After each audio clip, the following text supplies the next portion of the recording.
Make series will take a series of values and convert them to an array.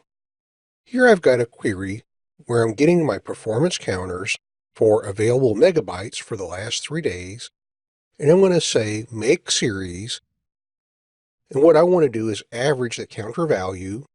I'm going to average it based upon time generated, and then I'm going to use my range command to set up the buckets that I want to do this in. In the previous section, you just saw us talking about the range command. Well, there's also a range function, and it works the same way.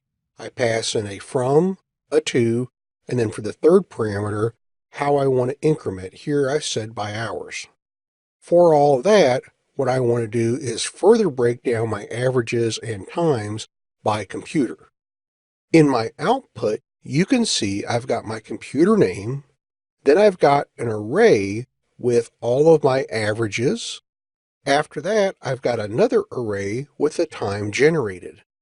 The first entry in time generated corresponds to the first entry in counter value. It uses the position of these to do the correspondence. Here, my first value in the average counter value is 6,539. The first entry in time generated is the 20th of May for 2018. And that's how KQL can sync these up.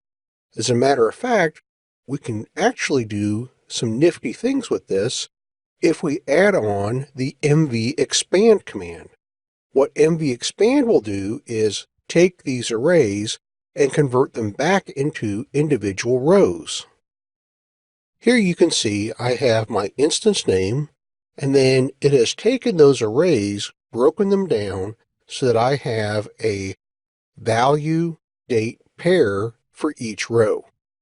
You can think of mvexpand as a way to do pivoting, but we're getting the pivot data out of arrays.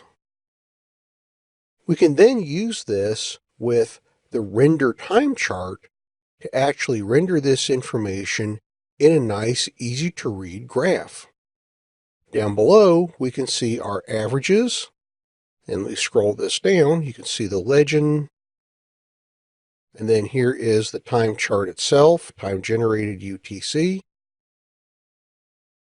The cool thing about render time chart is it recognizes when series data is being passed in, and so you can actually omit the whole mvexpand if you want to, and as you can see, render time chart will take care of doing the expansion for you.